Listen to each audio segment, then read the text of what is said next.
So when thinking about a change of basis, we want to first think about a rotation. I'm in one vector coordinate system, but I'm going to rotate to a new one that's more convenient. And with whatever kind of vector space you might be in, about functions or quantum mechanics waves or whatever, these math ideas are still going to hold. We're just going to start with what makes sense.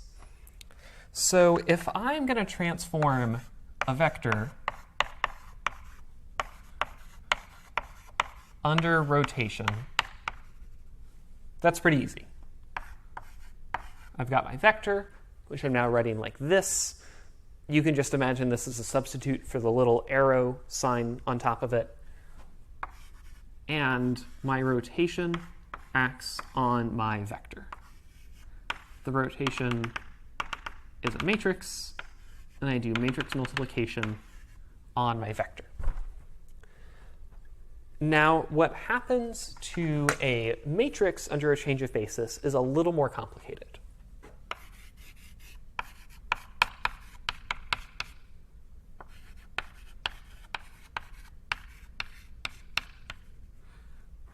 So let's say that I have rotated my vector, and I make a new vector. Sorry, not rotate. This is just going to be a general linear operator.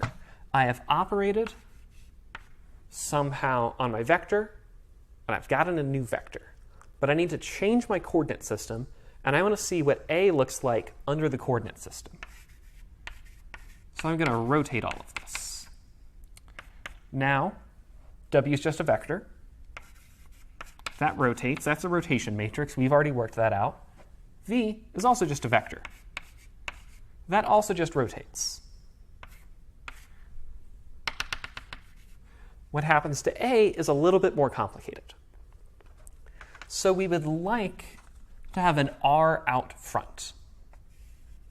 We need an R to go right here. Where there's an R at the front of the equation on the right side, there better be an R at the front of the equation on the left side. So I need an R. But there's an extra R floating around right here that we need to get rid of. So I am going to put an R inverse right here. So if I put my original A back in, these R's are going to cancel. This R gives me what I need. And now what I have is that after those R's cancel, R times everything that I had before is equal to R times everything that I had before. And now the rotation does what we think it should do. So when you're converting a matrix, that's a weirder process. We are going to take a matrix A and hit it with a rotation matrix on both sides, but it's the inverse on one side. This looks a little strange at first, but it's more helpful to think of this like unit conversion.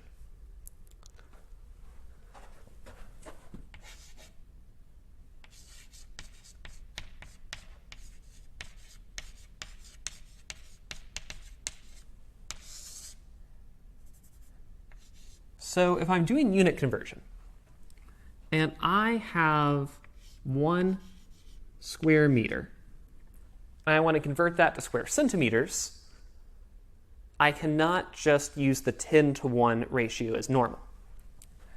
I have to hit this with a conversion factor of, what am I saying? Not 10 centimeters in a meter, 100, sorry. 1 meter is 100 centimeters. That cancels out with one of the meters, but I need to put another conversion factor in there, 1 for each part of meters. I need the conversion factor squared. So if I have a matrix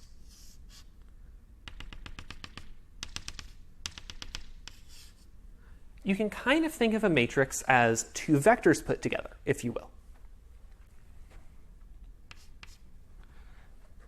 So if I have a column vector, times a row vector, multiply those together, you get a matrix. Now, not every matrix is one vector times another, but there is a theorem that says any matrix can be broken down into a sum of these things. And this is linear algebra. Everything distributes. If there's a sum, that is no extra complication. So if I want to transform each one of these pieces, I need one conversion factor for each vector that is inside of this. I need to do one conversion factor for the column vector, and then things get flipped around. And I'm going to need one conversion factor